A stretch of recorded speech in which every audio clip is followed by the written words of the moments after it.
जगमग करती एक ज्योति परम धाम से आई। जगमग करती एक ज्योति परम धाम से आई। धरती पर आकर उसने, धरती पर आकर उसने हर एक ज्योति जगाई। जगमग करती एक ज्योति परम धाम से आई। शांति। स्वागत है आपका फिर से मनन चिंतन कार्यक्रम में। हमारी चर्चा चल रही थी आदरणीय नलिनी दीदी से। दीदी जी, ये एक जो प्रश्न जो कई भाई बहनों का भी होगा, वो मैं विशेष आपसे करना चाहूंगा। जो बाबा ने मुरली में आई वुड कोट, जो बाबा ने कहा है, किसी भी समय किसका भी स्वभाव संस्कार तब सामना करता है जब शुभ भावना शुभ कामना उस आत्मा प्रति उस समय नहीं है। तो आप भी अगर अमृत वेले से संकल्प करो कि मुझे हर आत्मा प्रति शुभ भावना शुभ कामना रखनी ही है, तो जो संकल्प किया परिवर्तन करना ही है, वो पूरा कर सकेगी। बातें तो आएंगी, बातों का काम है आना, माया है, और आपका काम है विजय प्राप्त करना। हम ये विशेष जानना चाहेंगे कि शुभ भावना और शुभ कामना वैसे है तो दोनों अलग शब्द, जैसे भाव और भावना।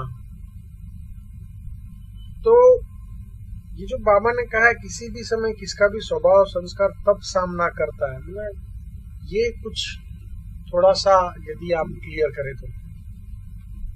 बाबा ने इतनी अच्छी बात बताई है, अगर ये बात हम सही माने में समझ लें तो हमें बहुत ही मदद मिलेगी अपने संस्कार और स्वभाव के परिवर्तन में।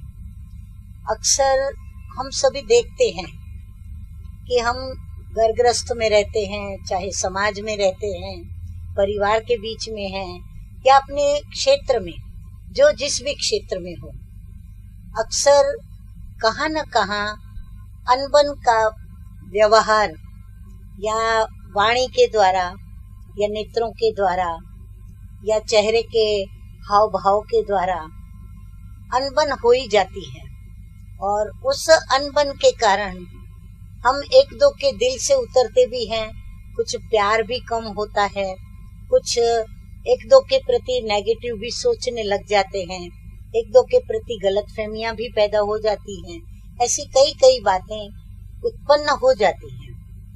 तो ये जो बाबा कहते हैं कि शुभ भावना और शुभ कामना के साथ यदि हम व्यवहार करेंगे, चाहे वो हमारा विचारों का व्यवहार हो, चाहे हमारा नेत्रों का व्यवहार हो, चाहे हमारा सुनने का व्यवहार हो, चाहे बोलने का हो, चाहे करने का व्यवहार हो, तो शुभ भावना और शुभ कामना का मैं बहुत शॉर्ट में अभी आपको बताती हूँ कि हम शाब्दिक अर्थ भी अगर लें तो शुभ भावना माना हमारे मन के अंदर जिस व्यक्ति के साथ हमारा व्यवहार हो रहा है उसके प्रति हमारे दिल में भावना क्या है। प्यार की भावना है, फीलिंग्स क्या है। तो जब हम उस फीलिंग्स को अपने पास समझ लें, फिर शब्द आता है शुभ कामना। भावना मीन्स फीलिंग्स। अब कामना माना इच्छा, एक्सपेक्टेशंस, इच्छा, यस। तो कामना को भी हमें समझना है कि उस व्यक्ति के प्रति भाव प्रकट करने के पीछे मेरी इच्छा क्या है, और विश। हाँ, और ये इच्छा के साथ ये भी हमें देखना होता है कि स्वार्थ वृत्ति है या फिर हमारे संबंध में कोई भी तनाव न आए, बिगड़े नहीं, ऐसी कोई भावना है, या दुश्मनावट की भावना है, या कुछ उसका बिगाड़ने की भावना है, या वैर करने की या बदला लेने की भावना है। तो हमारी ये बातों को हमें बहुत एकांत में स्वयं का हमें निरीक्षण करके, स्वयं का ऑब्जर्वेशन करके हमें ये देखना पड़ता है कि हम जिस भी व्यक्ति से देखने का, सुनने का, सोचने का, बात करने का, करने का, ये जो हम व्यवहार कर रहे हैं ना, तो उस व्यवहार के पीछे मेरी फीलिंग क्या है। अगर हमारी फीलिंग में शुद्धता नहीं, पॉजिटिविटी नहीं, तो स्वाभाविक है उसका परिणाम क्या आएगा?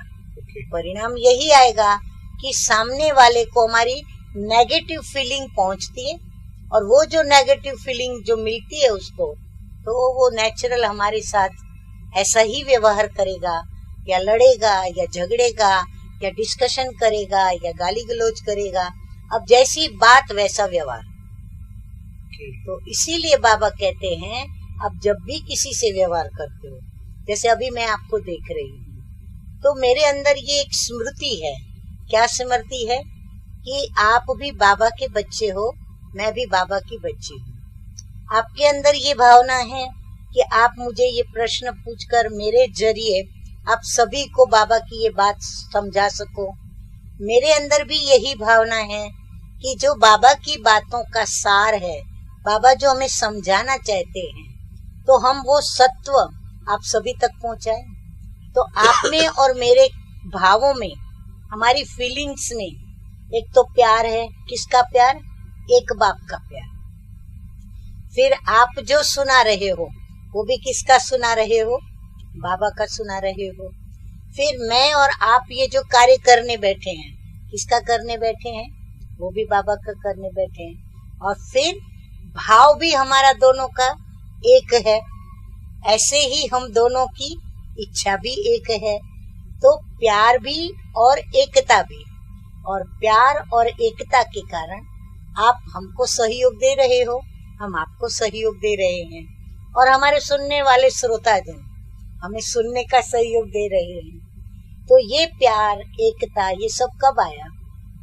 जब हमारी फीलिंग्स, हमारे भाव एक के तरफ रहे, एक से संबंधित रहे, एक के कनेक्शन के रहे, और एक से ही प्यार रहा, हमारा एकता की भावना रही।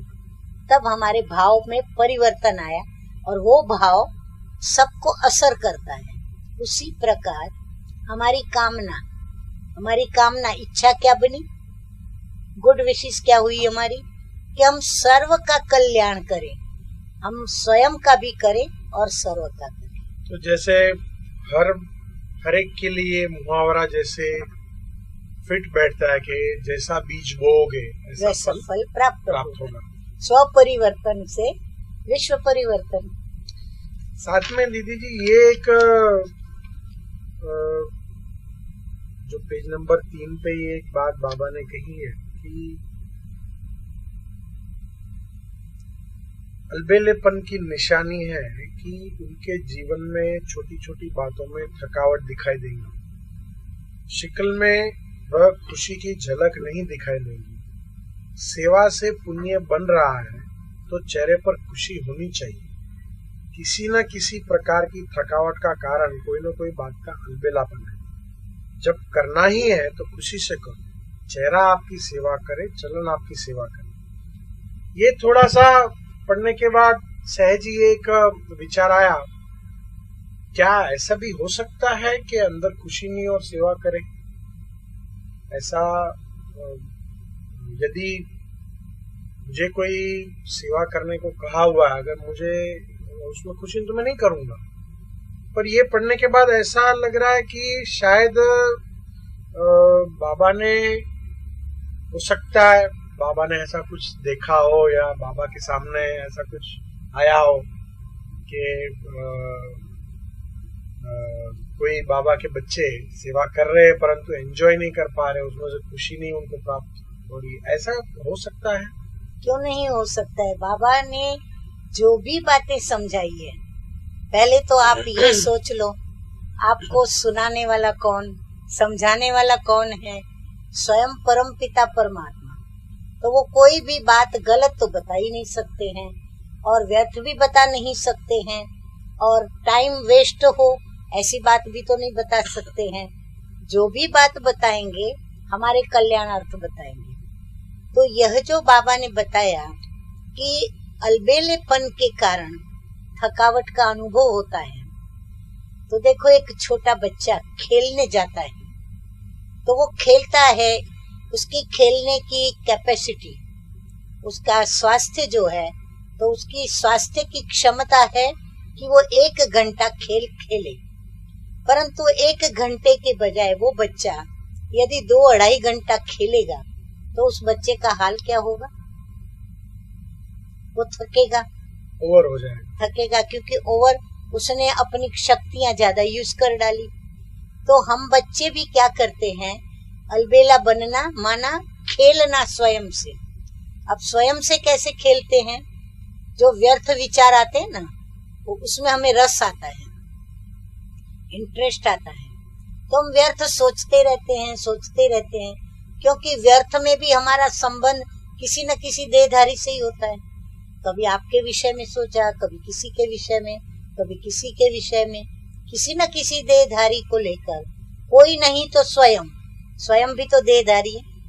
तो हम उसके विषय में व्यर्थ सोचते हैं, तो व्यर्थ इतना सोच करके हम स्वयं को जैसे थका देते हैं। अब ताकत नहीं है, आध्यात्मिक शक्ति जो योग से बल मिलता है, वो बल हमारे पास है नहीं और हम अपने को थका रहे हैं। तो स्वाभाविक है कि हम अलबेलेपन में थकते हैं।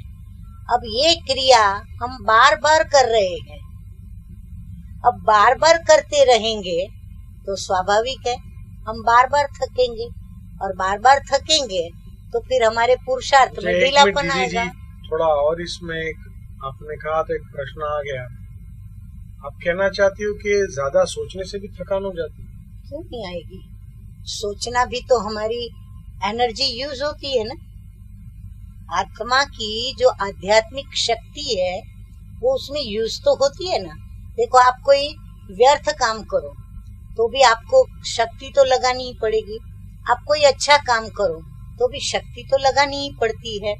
चोर चोरी करेगा तो उसको भी अपना काम करने के लिए शक्ति लगानी पड़ती है, और जो चोरी नहीं करता, धन को संभालता है, उसको भी अपनी शक्ति तो लगानी ही पड़ती है।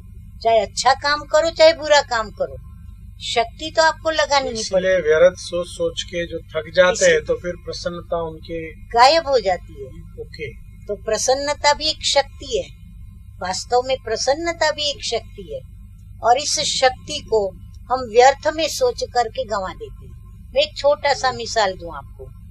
मेरी समझो आपसे अनबन है, मेरी आपसे नहीं बनती है, जहां आप हाजिर होते हो वहां मैं डिस्टर्ब हो जाती हूँ। अब ऐसा है कि मुझे मेरे कोई मित्र ने, मेरे फास्ट फ्रेंड ने मुझे इनवाइट किया कि आज मैं ये फंक्शन करने जा रहा हूँ, तुम वहां पर जरूर आना। अब मैं आती हूँ, मुझे ये पता नहीं कि आपको भी इनवाइट किया गया है। अब मैं फंक्शन में आई, मित्र को देखने से पहले यदि मैंने आपको देख लिया तो क्या होगा, मेरे मन की दशा क्या होगी? मैं डिस्टर्ब हो जाएगी, और डिस्टर्ब हो करके मैं क्या सोचने लग जाऊंगी, अरे ये आने वाला था, ये तो मुझे पता ही नहीं था। अगर मुझे पता चलता तो मैं फंक्शन अटेंड ही नहीं करता। मेरे दोस्त ने मुझे क्यों नहीं बताया? वो तो मेरा फास्ट फ्रेंड है, मेरे को पूछे बिगर तो वो किसी को भी इनवाइट नहीं करता है। मुझे जो इनवाइटीज की लिस्ट बताई उसमें इसका तो नाम था भी नहीं। तभी ऐसे हम कितना सोचते हैं, और फिर उस व्यक्ति, जिस व्यक्ति को देख के डिस्टर्ब हुआ उसका तो सोचा, लेकिन जिसने मुझे प्यार से इनवाइट किया है, जो मेरा प्रिय दोस्त है, उसके प्यार की कदर नहीं कर रहा हूँ। मैं उसके प्यार के लिए आया हूँ, मैं उसका नहीं सोच रहा हूँ, उसके बजाय मैं नेगेटिविटी में आकर के और मैं ये सब सोच रहा हूँ, तो मेरा अंदर उत्साह डाउन हो गया, मेरा उमंग खत्म हो गया। मुझे उसको जो प्यार से इजहार करना चाहिए, मेरा वो इजहार करने कभी नहीं करता हूँ, और मैं बस वो सोच के इतना डिस्टर्ब होके, और बस सोच के अंदर में गुस्सा बढ़ाता जा रहा हूँ। तो ये सब जो हमारी अंदर मानसिक एक्टिविटी चलती है मन के अंदर, ये हमारी जैसे युद्ध चलती है, शक्तियों को क्षीण करती है, हमारी शक्तियों को खत्म करती है। इसीलिए बाबा हमें कहते हैं कि व्यर्थ सोच जो है ना, वो हमारे बल को, हमारी शक्ति को वो खत्म करके जाती है। तभी बाबा को ध्यान खींचवाना पड़ता है। इसीलिए मैं समझता हूँ कि जो टाइटल है बाबा का, ज्ञान का सागर, क्योंकि मुरली भले ही 4 पेज की हो, परंतु यदि इस पर हम सोचने बैठे तो न जाने कितने पेजेस भर जाए। पेजेस की कहाँ बात करते हैं, एक मुरली कितने शास्त्र बना सकती है।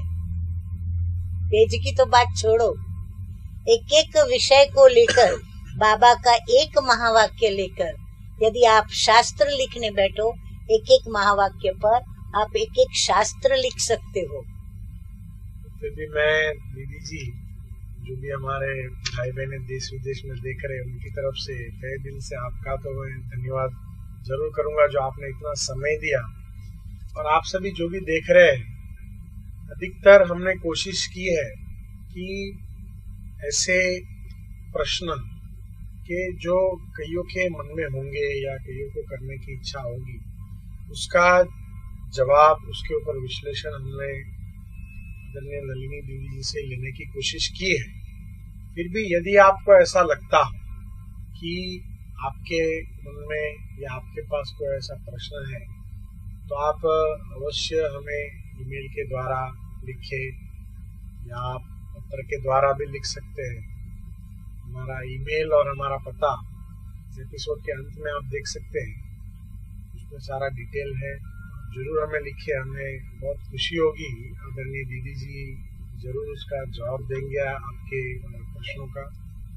और आगे भी हमारी यही एक, जैसे दीदी जी ने सुनाया, शुभ भावना और शुभकामना कि कोई भी बीके बाबा का बच्चा, चाहे देश में हो चाहे विदेश में, उनके पास ऐसा कोई प्रश्न रह नहीं जाए जो जिसका निवारण न हो, जिसका जवाब न हो। इसीलिए आप सभी से विदाई लेते हैं।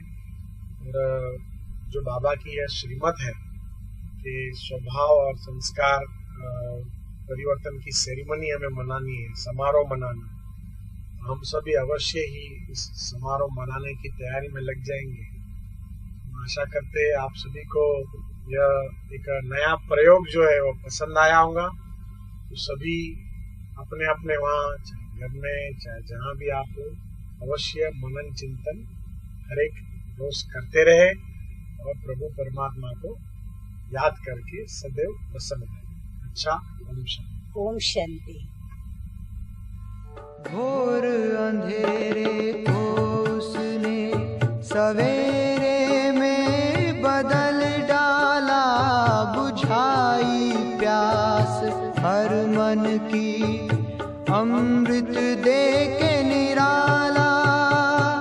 घोर अंधेरे को उसने सवेरे में बदल डाला, बुझाई प्यास हर मन की, अमृत दे के